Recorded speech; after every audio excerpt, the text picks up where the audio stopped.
भारत में बालिका शिक्षा की दिशा में कस्तूरबा गांधी बालिका आवासीय विद्यालय के अनूठे प्रयासों से हम सभी परिचित हैं। झारखंड के कुल 260 प्रखंडों में से 203 प्रखंडों में केजीबीवी तथा झारखंड सरकार के द्वारा केजीबीवी के ही तर्ज पर अन्य 57 प्रखंडों में झारखंड बालिका आवासीय विद्यालयों का संचालन किया जा रहा है। यह विद्यालय पूर्ण रूप से आवासीय विद्यालय है, जहां छात्राओं की हर जरूरी आवश्यकता और सुविधाओं को उपलब्ध करवाया जाता है। यहाँ कक्षा 6 से 12वीं तक की पढ़ाई होती है। विद्यालयों में गतिमान विभिन्न कार्यक्रमों और गतिविधियों के माध्यम से बालिकाओं की शिक्षा के साथ उनके सशक्तिकरण पर मूलभूत कार्य किए जाते हैं। झारखंड शिक्षा परियोजना परिषद एवं उगम एजुकेशन फाउंडेशन के संयुक्त प्रयास से भारत का पहला और झारखंड का अभिनव पहल केजीबीवी एल्यूमिनाई कार्यक्रम चलाया जा रहा है। इस कार्यक्रम के अंतर्गत केजीबीवी से पास आउट हो चुकी सैकड़ों छात्राएं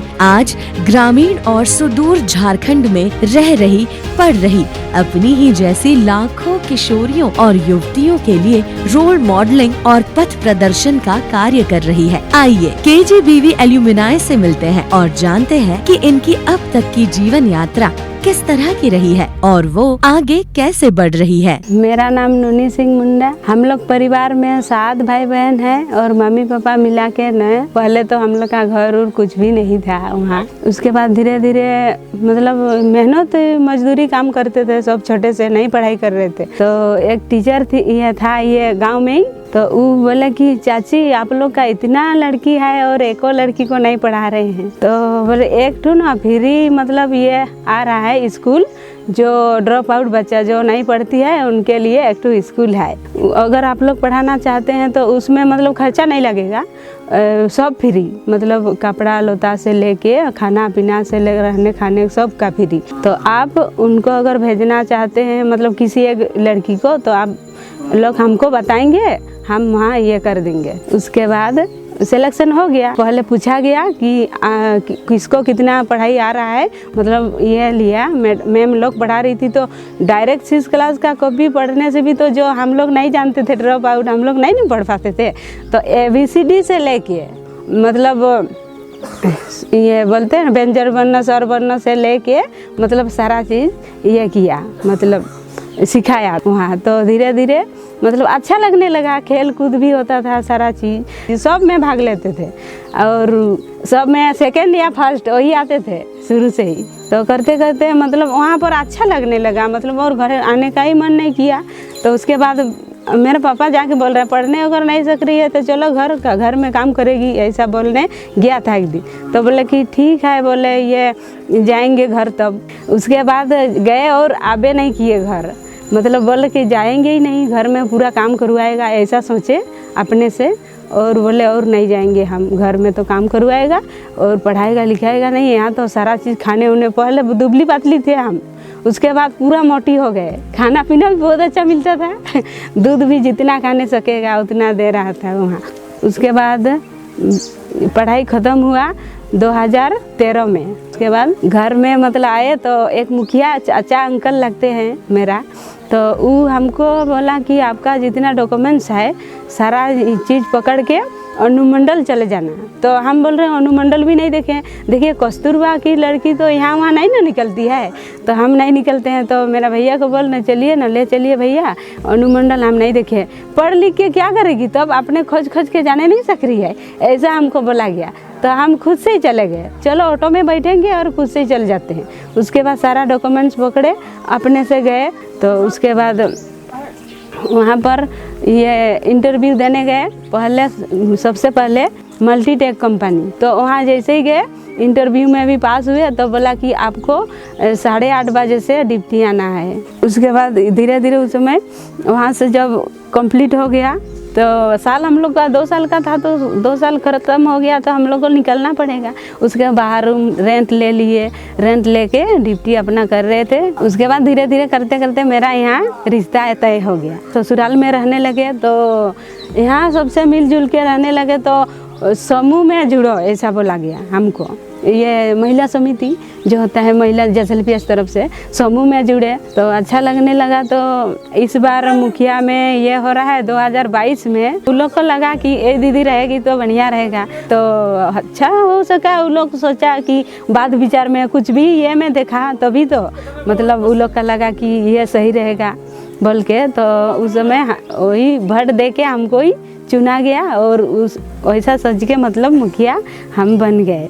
मेरा नाम है ममता बच्चन और मैं रांची जिले से हूँ और मैं KGBB नामकुम से पढ़ाई की हूँ। KGBB जाने से पहले मेरे घर की परिस्थिति ख़राब थी जिसके कारण मैं आगे नहीं पढ़ पाती, लेकिन जो एक गांव की जो आंगनबाड़ी की जो सेविका होती है ये मुझे KGBB नामकुम की फॉर्म के बारे में बताई कि वहाँ ऐसे जिनके माँ बाप नहीं रहते हैं, जिनकी घर की स्थिति ख़राब होती है, वो लोग वहाँ फॉर्म भरने से वो लोग का जल्दी हो जाता है ऐसे बोल के वो बताई हमको। फिर वो ला के फॉर्म मुझे दी। उसके बाद फिर वहाँ से फॉर्म भरने के बाद मेरा वहाँ चयनित किया गया मेरी फॉर्म को। मेरी KGBB में एडमिशन 14 जुलाई 2014 को हुई थी और फर्स्ट दिन तो मुझे बिल्कुल ही अच्छा नहीं लग रहा था कि मैं अपने माता पिता को घर से छोड़ के आई हूँ और वहाँ के बच्चों को देख के ऐसा लग रहा था कि ये भी अपने माता पिता को छोड़ के आए हैं तो मैं भी उनके साथ में रह सकती हूँ। फिर मुझे वहाँ नए नए दोस्त मिले। जैसे हम लोग कुछ दिन बीतते गया उसके बाद फिर हमें वहाँ नए नए चीज़ों के बारे में, जैसे बैंड वाले सर आते थे तो वो सब एक्टिविटी के लिए, वो सब पहली बार नया नया चीज़ था तो वो सब सीखने में बहुत ही इंटरेस्ट थे। इसलिए हर जितनी भी एक्टिविटी होती थी जैसे ड्राइंग क्लास वो सब सारी चीज़ों में पार्टिसिपेट मैं करती थी। इससे लिखना भी मुझे बहुत ज़्यादा पसंद था और मैं अपने क्लास में ऐसे लिखती थी कि मुझे मेरे मैम के द्वारा सिलेक्ट कर ही लिया जाता था। मैं अपने से कविताएं भी बनाती थी। इससे मैं बहुत सारे, जैसे मैकॉन में कंपटीशन हो रही थी सभी स्कूली शिक्षा के स्तर पर और मैं वहाँ पे मैं सिलेक्ट हुई थी। 2-3 लोग हम लोग इस KGBB नामकुम से आए थे, वहाँ हम दो लोगों की सिलेक्ट हुई थी। फिर हम लोग मैकॉन कॉलोनी में सम्मानित भी किया गया था। सबसे अच्छी बात तो ये है कि जब KGBB में कुछ भी परफॉर्मेंस के लिए जैसे सेलेक्ट करके बाहर ले जाया जाता था उस समय अंदर से एक अलग ही खुशी होती थी कि मैं इसके लिए, जैसे बैंड ग्रुप में हम लोगों को राजभवन लेके आया जाता था 26 जनवरी को, तो मुझे अंदर से बहुत ही खुशी महसूस हुआ कि आज मैं अपने KGBB के स्कूल के द्वारा मैं इन लोगों से मिल पाई। मैं वो लोग से बैंड ग्रुप के द्वारा मैं उनसे फ़ोटो खिंचा पाई और बहुत ऐसे है कि मैं बहुत लोगों को, जैसे शिक्षा मंत्री हमारे स्कूल में आई तो वो सब एक KGBB स्कूल के द्वारा ही मुझे देखने को मिली। ये सबसे ज़्यादा मुझे खुशी की बात है। KGBB नामकुम से 12वीं करके निकल गए तब मेरी घर की स्थिति उतनी मतलब सुधरी नहीं थी, उसी तरह की थी। तो मेरे पास BA में एडमिशन कराने के लिए पैसा भी नहीं था, तो माँ जो थी गांव की महिला समिति से पैसा ली और मेरा एडमिशन डोरंडा कॉलेज में कराई। मैं भी चाहती थी कि जो मेरे दोस्त लोग थे वो बोलते थे कि मैं अच्छे कॉलेज जाऊंगी, तो मैं बोली कि मेरे घर में तो उतना पैसा नहीं है, एडमिशन कराने के लिए हो नहीं रहा है। तो मैं बोली कि ठीक है, मैं तो डोरंडा कॉलेज में ही जाऊंगी, वहाँ का फीस भी कम है और पढ़ाई से मतलब है, कॉलेज को क्या देखना है, ऐसे बोल के मैं वहाँ डोरंडा कॉलेज में एडमिशन कराई। BA वहाँ फर्स्ट ईयर में थी, तभी मैं बैंक के जॉब के लिए, बैंक का जब वैकेंसी निकली थी उस समय मैं अपना वहाँ फॉर्म भरी थी। उसके बाद एग्ज़ाम लिख के मैं चली गई थी। तो मुझे खुद में भी विश्वास नहीं था कि मैं निकाल पाऊँगी। मैं गोड्डा में थी तब मेरे जॉइनिंग लेटर जो था कि आ गया था। मैं गोड्डा से वहाँ से रातों रात बस पकड़ी। हम लोग को एक कस्तूरबा में 2 लोगों को सिखाने के लिए, ट्रेनिंग के लिए भेजा गया था। हम लोग रातों रात दोनों जन वहाँ से वापस आ गए थे। ऐसे जितनी भी KGBB में अभी पढ़ रही है उन बच्चियों से कहना चाहूँगी कि वो अपनी घर की स्थिति को देखते हुए स्कूल में ही मतलब KGBB के स्कूल में ही अच्छे से अपनी पढ़ाई को जारी रखें और किसी भी स्थिति में पढ़ाई को ना छोड़े। चाहे घर वाले 12वीं पास करके आने के बाद भी अगर उनसे शादी के लिए बोले तो वो उनको रोके कि कुछ दिन रुक जाइए, मैं जब तक अपने पैर में खड़े ना हो जाऊँ मैं अभी शादी नहीं करूँगी, ये सब बोल के उन्हें मना करना चाहिए। और स्कूल में KGBB के स्कूल में जितने भी एक्टिविटी होती है सब में भाग लेनी चाहिए ताकि हर तरह के अलग अलग उन्हें नॉलेज प्राप्त हो। मैं प्रियंका कुमारी, मैंने कस्तूरबा गांधी बालिका आवासीय विद्यालय नारायणपुर से 10th पास की हूँ और अभी मैं वर्तमान में पंचायत सचिव के पद पर कार्यरत हूँ। मेरी पढ़ाई जो शुरू हुई वो हमारे गांव के ही प्राइमरी स्कूल से स्टार्ट हुई। फिर वहाँ क्लास 5 के बाद मतलब सुविधा नहीं थी। एक बहुत इंटीरियर गांव है नारायणपुर से। फिर कस्तूरबा का जस्ट उसी टाइम आया कि 2004 में कि वहाँ पे जो पढ़ाई छोड़ चुके हैं उन लोग का एडमिशन लिया जा रहा है। तो फिर मेरा एडमिशन हुआ वहाँ पे और फिर क्लास 6 से 10 तक मैं वहीं से पढ़ाई की। KGBAV का जो एक्सपीरियंस है वो मेरे लाइफ का सबसे बेस्ट एक्सपीरियंस रहा, क्योंकि उससे मतलब ये सिर्फ नहीं मिला कि वहाँ से हम पढ़ना ही सीखी या फिर हमको पढ़ाई ही मिला। सबसे बेस्ट जो थिंग था कि वहाँ से मैं इंस्पायर हुई कि नहीं, पढ़ाई टीचर जो कराते हैं वो कराते हैं, लेकिन सेल्फ स्टडी बहुत मायने रखती है। बहुत सारी चीज़ मैंने फैकल्टी की कमी थी उस टाइम, सारे सब्जेक्ट के लिए सारे टीचर्स नहीं थे, पर टीचर लोग बहुत कोऑपरेट करते थे। किसी भी सब्जेक्ट की दिक्कत होती थी तो कोई भी टीचर से पूछते थे तो वो क्लियर कर देते थे। लाइट की सुविधा नहीं थी, अपने बिल्डिंग नहीं बने हुए थे, तो फिर वहाँ से हमें कैंडल बनाने के लिए सिखाया गया कि अगर लाइट नहीं है तो क्या हुआ, कैंडल हम लोग खुद बनाएंगे। फिर वही कैंडल रात में जला करके हम लोग पढ़ाई करते थे। बहुत बढ़िया मिला, जो भी सुविधा थी उस टाइम के लिए बहुत अच्छी थी। और फर्स्ट बैच था तो हमें ये भी था कि नहीं, अगर हमारा रिज़ल्ट ख़राब होगा या फिर हम अगर सही ढंग से नहीं किए तो आगे कोई यहाँ पे एडमिशन शायद लेने में संकोच करे। इसके लिए हमारे बैच में बहुत फोकस शुरू में किया गया। फिर आगे तो चलता ही रहा, आगे सुविधाएं भी बढ़ती गई। एक भावना आती है सबके मन में कि कस्तूरबा है, जो बच्चे छोड़े हुए रहते हैं, जो गरीब फैमिली से रहती है, बस वही लोग जा कर के वहाँ पढ़ते हैं, पढ़ाई वहाँ अच्छी नहीं होती है। मैंने ऐसी धारणा रहती है जो सब कोई नहीं जाना चाहता है, भले ही वो उस सुविधा को खुद मेंटेन ना कर पाए लेकिन फिर भी वहाँ नहीं भेजना चाहता है। लेकिन मेरा कहना है कि कोई स्कूल बड़ा या छोटा नहीं होता है। आपको जहाँ से पढ़ाई मिल रही है, जहाँ से आप पढ़ पा रहे हैं, जहाँ आपकी करियर सिक्योर हो सकती है, वो चीज़ आपको ध्यान में रखना है। और कस्तूरबा बहुत बढ़िया अपॉर्चुनिटी उन लोगों के लिए है जो मतलब कोई प्राइवेट स्कूल अफोर्ड नहीं कर सकते हैं या फिर कोई है कि बहुत दूर में स्कूल है, हम जा नहीं पा रहे हैं। लेकिन ये चीज़ कस्तूरबा में है कि अगर आप पढ़ना चाह रहे हैं, आप मेहनत कर रहे हैं, पढ़ाई तो वहाँ हो भी रही है, लेकिन आप एज अ ट्यूशन फ्री में, मतलब उसमें कोई कुछ पे नहीं करना पड़ेगा। टीचर्स वहाँ एनी टाइम रहते हैं, आप जब चाहे आप जा करके अपने डाउट क्लियर कर सकते हैं। इसलिए मेरे लिए तो ये बहुत बढ़िया मौका था कि मेरा कस्तूरबा में एडमिशन हुआ और हम यहाँ तक पहुँचे हैं। मेरे करियर में तो बहुत बड़ा हाथ था। अगर KGBAV में मेरी एडमिशन नहीं होती तो शायद काफ़ी ज़्यादा संघर्षफुल होता और मतलब पता नहीं हम यहाँ पर आ भी पाते या नहीं, क्योंकि मैं जो 10th तक हुआ और वहाँ पे जाने के बाद जो मेरे अंदर एक जुनून हुआ कि नहीं, अगर हम यहाँ पढ़ के बेस्ट अपना दे सकते हैं तो पढ़ाई आगे हमको कंटिन्यू करनी है। और इसके लिए फिर जब मेरे रिज़ल्ट देखे तो मेरे पेरेंट्स भी काफ़ी खुश हुए कि नहीं, अगर ये पढ़ना चाह रही है, अच्छा करना चाह रही है तो इसको आगे भी पढ़ाएंगे। मेरा नाम दिव्या ज्योति मुर्मू है और अभी वर्तमान में मैं प्राथमिक स्वास्थ्य केंद्र जादूगोड़ा में एज CHO में पोस्टेड हूँ। हम लोग के घर की आर्थिक स्थिति इतना ठीक नहीं होने के कारण मेरा स्कूल छूटा, तो इसके बाद मेरे मामा घर में चले गई। फिर वहाँ से एक दीदी के जरिए मुझे KGBAV के बारे में पता चला, तो फिर इसके बाद मैं वहाँ एडमिशन ली। एक्चुअली पहले तो मेरे को पढ़ाई में इतना इंटरेस्ट नहीं रहता था, मुझे स्कूल भी भेजा जाता था तो मेरे को मतलब कि जाने का मन नहीं करता था।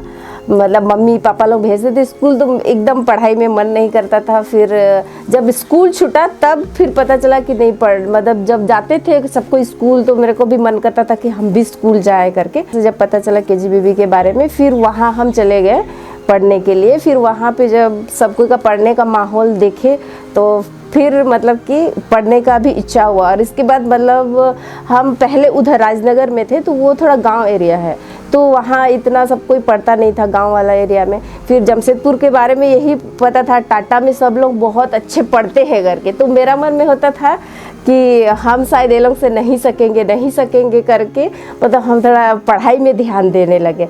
हर टाइम पढ़ाई करते रहते थे। और वहाँ की जो वार्डन थी शबाना मैम, वो भी हम लोग को बहुत सपोर्ट करती थी, हर समय बोलती थी पढ़ाई करो। फिर पढ़ाई का माहौल देख के फिर वहाँ फिर अच्छे से पढ़ने लगे।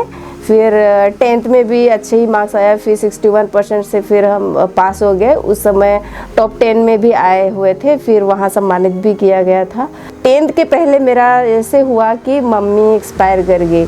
तो पहले तो पढ़ाई कर रहे थे, फिर मम्मी का बहुत तबीयत ख़राब होने लगा। फिर घर में भी नहीं बताया गया मुझे कि मम्मी का तबीयत ख़राब है करके, उसका सर्जरी वगैरह सब हुआ, पर घर में नहीं बताया गया। क्योंकि अगर बोला कि क्योंकि हम घर के बारे में बहुत हम सोचते हैं, तो फिर मेरे को बोला कोई बताया नहीं मेरे को। फिर मेरा अप्रैल में एग्ज़ाम था, मम्मी का डेट 2011 फरवरी में हो गया है।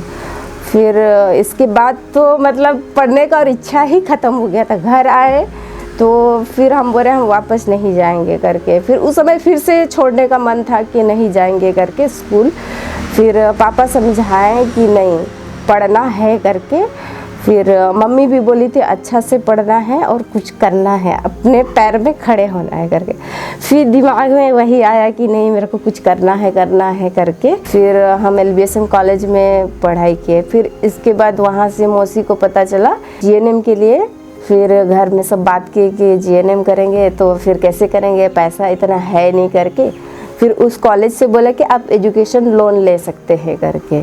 तो फिर बाद में ग्रामीण बैंक से फिर एजुकेशन लोन लेके फिर हम dream school and college of nursing Cuttack चले गए। फिर वहाँ 3.5 साल पढ़ाई किए। फिर जब इंटर्नशिप वाला पीरियड था उसी समय में हम लोग के कैंपस सिलेक्शन के लिए कलकत्ता से जो मेडिका सुपर स्पेशलिटी हॉस्पिटल है, फिर कैंपस सिलेक्शन मेरा वहाँ हुआ मेडिका सुपर स्पेशलिटी हॉस्पिटल में।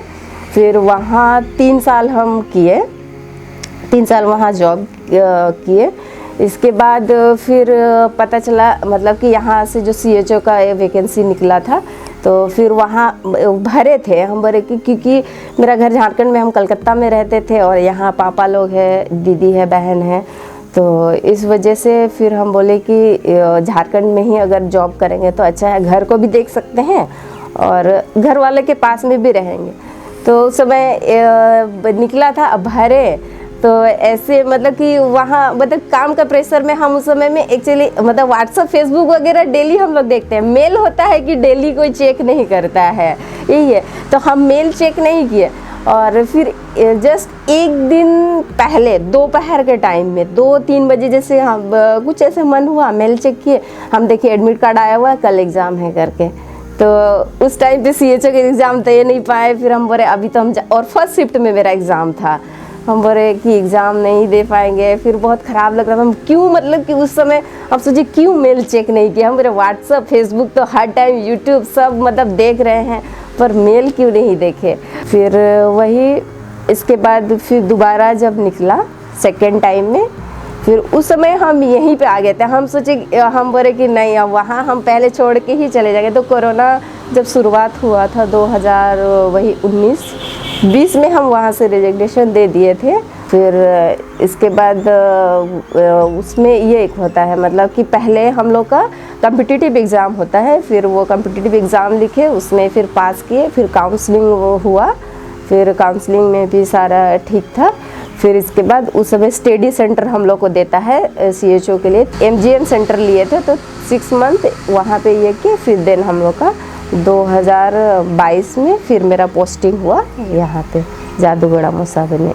मैं पिंकी कुमारी, मैंने प्राइमरी मध्य विद्यालय केरवार से जहाँ से मैंने 8वीं तक की पढ़ाई की और उसके 8वीं क्लास पढ़ने के बाद मेरी पढ़ाई 1 साल के लिए छूट गई, क्योंकि यहाँ आसपास ना हाई स्कूल था और परिवार की स्थिति उतनी अच्छी नहीं थी, जिसके कारण से मैं बाहर जाकर पढ़ाई कर सकती थी, जिस वजह से मेरी पढ़ाई छूट गई। और फिर जब मुझे पता चला कि कस्तूरबा गांधी आवासीय विद्यालय में मुफ्त में शिक्षा दिया जाता, तो फिर मैंने वहाँ पे आवेदन किया और मेरा चयन KGBB सरियाहाट दुमका में हो गया। और फिर मैम सब खुद से लेने के लिए घर आई थी और फिर मैं वहाँ से 2010 में मैट्रिक की परीक्षा प्रथम श्रेणी से उत्तीर्ण की और फिर वहीं से मैंने इंटर की परीक्षा प्रथम श्रेणी में उत्तीर्ण की। शुरू से ही हमको टीचर बनने का ही मन था, लेकिन बीच में पढ़ाई छूट जाने के कारण कहीं ना कहीं लगता था कि अब मैं पढ़ाई पूरी नहीं कर सकती। जब वहाँ गई तो फिर से मेरे अंदर वह जिज्ञासा जाग गई कि नहीं, मैं आगे भी कुछ कर सकती हूँ, बन सकती हूँ। और यही जिज्ञासा के साथ हम लगातार मेहनत करते रहे और आज हम यहाँ पे एक शिक्षिका के पद पर कार्यरत हूँ। प्रेरणा तो वहाँ से बहुत मिलता है मैम। जो भी बातें उन लोगों के द्वारा कही जाती है, अगर हम उनको ध्यान से और अपने जीवन में लागू करेंगे तो एक ना एक दिन हम सक्सेस जरूर हो जाएंगे। दूसरी मैम, समस्या से कभी घबराना नहीं चाहिए। अगर हम समस्या को देखकर पीछे मुड़ जाते हैं तो फिर हम वहीं पे रुक जाएंगे। और जैसे गांव का माहौल मैम होता है कि कोई क्या बोल दिया, कोई क्या बोल देते हैं, तो हम उन सब सारी बातों को सुनते रहेंगे तो हम आगे नहीं बढ़ पाएंगे। वहाँ से निकलने के बाद समाज के सारे लोगों ने पापा को दबाव देने लगे कि नहीं, अब इनका शादी हो जाना चाहिए। तो फिर मैं पापा मम्मी को काफ़ी समझाने के बाद फिर मेरा आगे की पढ़ाई लगातार चली और फिर अंततः मैं बीएड फर्स्ट ईयर में मेरी शादी हो गई। और शादी होने के बाद में भी पढ़ाई कभी नहीं छोड़ी और लगातार पढ़ते रही। और फिर शादी के बाद मैंने बीएड की पढ़ाई पूरी की, फिर एमए किया। एमए के दौरान एक बेबी भी हो गया और उसके आगे में भी फिर मैं सीटेट का एग्ज़ाम निकाली। एजुकेशन से ही सब कुछ होता है। अगर एक महिला, अगर एक लड़की शिक्षित हो जाएगी तो वो पूरा परिवार को शिक्षित कर सकती है। पहले जो था ना, पहले वैसा नहीं था, लेकिन अभी जैसे आते हैं तो सब पूछते हैं कि कब आई, क्या करती हो, क्या छुट्टी है, क्या है, तो बहुत अच्छा लगता है। और अभी तो पूरे समाज में नाम हो रहा है कि मतलब उनकी लड़की ये बन गई, तो बहुत अच्छा लगता है। सब तारीफ करते हैं कि मेहनत करने से सब आगे बढ़ जाते हैं। मेरे गांव में अभी 2-3 बच्चियां वहाँ पे पढ़ रही है KGBB सरियाहाट में। तो उन लोग की पढ़ाई जब छूट गई तो हम उन लोग के माता पिता से कहते हैं कि फ्री में आप सिर्फ आप जाइए, नामांकन करा दीजिए, आपकी बच्चियाँ फ्री में पढ़ जाइए। अगर आपकी बच्ची इंटर तक पढ़ जाएगी तो वो शिक्षित हो जाएगी, फिर आगे भी आप लोगों वो खुद कमाने लगेगी तो आप लोग का भी सहारा बन के खड़ी रहेगी। झारखंड शिक्षा परियोजना परिषद के अंतर्गत जो हमारे कस्तूरबा गांधी बालिका विद्यालय या झारखंड बालिका आवासीय विद्यालय और नेताजी सुभाष चंद्र बोस आवासीय विद्यालय, 3 तरह के आवासीय विद्यालय संचालित हैं। और इसमें हम लोगों ने ये कोशिश की है उगम फाउंडेशन के साथ मिल करके कि जो भी बच्चियां पास आउट हुई हैं, और एक चूँकि ये 2005 में हमारा कस्तूरबा गांधी बालिका विद्यालय इस्टेब्लिश हुआ, और अगर हम देखें तो 19 साल की जो जर्नी है इस पूरे विद्यालय की, तो तमाम बच्चियां जब 12th पास आउट होती हैं, बाहर निकलती हैं, तो कितना इंडिपेंडेंट हो रही हैं, किस फील्ड में वो जा रही हैं, किस तरह से वो अपने आप को व्यक्तिगत रूप से कहें या सोसाइटी को कितना कंट्रीब्यूट कर रही है, इसको जानने के लिए सबसे अच्छा है कि हम एलुमनाई कनेक्ट प्रोग्राम ऑर्गेनाइज करें। और उगम के साथ मिल करके पिछले 1 वर्ष में हम लोग लगातार उन बच्चियों को ट्रैक कर रहे हैं जो बच्ची विगत वर्षों में हमारे विद्यालय से निकली हैं और एक बेहतर मुकाम हासिल की है किसी भी फील्ड में। अगर आप डेटा देखेंगे तो तमाम तरह के कोई भी फील्ड अनटच्ड नहीं रहा है, बच्चियां वहां गई हैं और एक्सेल की हैं अपने परफॉर्मेंस को लेकर के। तो कोशिश ये है कि इन माध्यमों से हम उन बच्चों को जोड़ें और ये बच्ची जो आज के डेट में कहीं प्रोफेशनली काफ़ी साउंड हो गई हैं, काफ़ी स्ट्रांगली अपने आप को लीड कर रही हैं, ये बच्ची हमारे अन्य बच्चों को मार्गदर्शन दे सके, उनके लिए रोल मॉडल हो सके, उनको बता सके कि उन्होंने किस तरह की तैयारी की, उन्होंने कैसे अपने आप को यहाँ तक पहुँच पाए हैं वो लोग, और उसके लिए किस तरह के प्रिपरेशन की ज़रूरत होगी, इस विद्यालय में किस तरह से अपने आप को रखते हुए और एक ड्रीम को तैयार करते हुए आगे जाने की ज़रूरत है। तो इन तमाम चीज़ों को लेकर के एलुमनाई कनेक्ट प्रोग्राम हुआ है। हमारी कोशिश है कि हम साल में 2 बार अपने जो भी हमारी पास आउट बच्चियां हैं वो अपने अपने विद्यालय से कनेक्ट हों, वहाँ पे वो उस विद्यालय में जा कर के तमाम बच्चों को मार्गदर्शन दें, उनकी एक तरह से काउंसलिंग हो अपने बारे में, और पूरे विद्यालय में जो हमारी बच्चियां हैं उनको आगे ले जाने में वो मदद करें। और स्टेट पर भी हमारी कोशिश है कि हम राज्य स्तर पे भी साल में 1 बार एक मेगा इवेंट करें इस पूरे एलुमनाई को एक साथ बुला करके, ताकि इन्हें भी एक प्राउड मोमेंट हो, एक प्राइड फील हो कि हाँ हम इस कस्तूरबा से पढ़ लिख करके आगे बढ़े हैं और एक मुकाम हासिल किए हैं। तो राज्य सरकार हमें आमंत्रित कर रही है और हमें एक फोरम मिल रहा है कि जहां हम राज्य के तमाम बच्चों को एक नई दिशा दे सकें। मुझे पूरी उम्मीद है कि यह जो कार्यक्रम हम लोगों ने शुरू किया है, इसकी शुरुआती दौर की सफलता काफ़ी इनकरेजिंग है, बहुत ही पॉजिटिव है। And I am really hoping कि जब हम इस तरह के इवेंट को लगातार 1-2 वर्षों तक सस्टेन करेंगे तो एक नई गति और एक नई ऊर्जा हम सभी को मिलेगी। सो बहुत बहुत धन्यवाद।